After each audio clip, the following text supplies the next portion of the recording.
بروفيسور رحال مرحبا بك معنا في الصحة. إذا اليوم حنهضروا على la journée d'aujourd'hui qui est consacrée à la prise en charge du pied diabétique.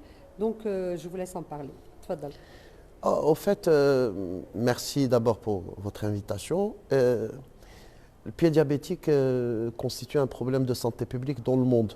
Nous avons pris un groupe d'experts, et cela depuis pratiquement 1 an et demi, même au moment du Covid, pour travailler sur cette question cruciale qui concerne le pied diabétique. Et vous savez que ça cause énormément de problèmes. Et nous avons au fait aujourd'hui nous avons restitué le guide pratique de la prise en charge du pied diabétique. Oui. Je remercie au passage les experts qui ont travaillé. C'est des experts de différentes spécialités, multidisciplinaires.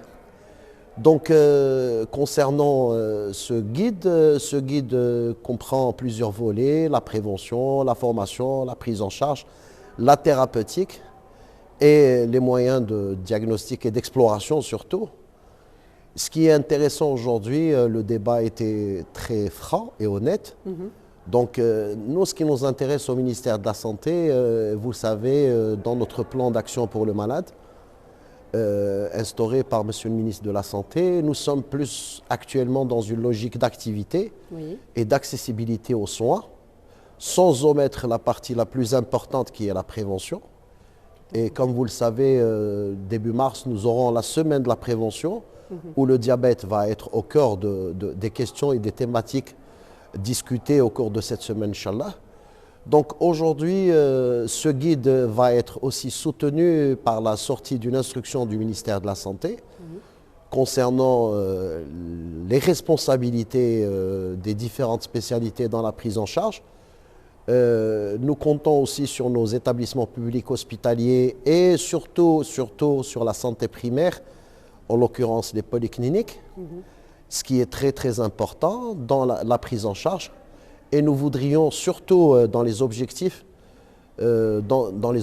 actuels, c'est dans l'immédiat, c'est la prise en charge et l'accessibilité, et arrêter de faire sillonner les malades d'une structure à une autre. Surtout. Ça, c'est un élément important. La deuxième chose, c'est de réduire aussi le taux des amputations, parce que ça devient essayer de faire comme les autres pays qui avancent, et nous espérons aussi avancer, c'est de faire baisser jusqu'à 80% ces amputations, parfois très difficiles à accepter. Et vous savez qu'il y a des répercussions évidemment sur le plan de la santé de la personne, mais il y a aussi des répercussions économiques en soustrayant les patients de la vie professionnelle.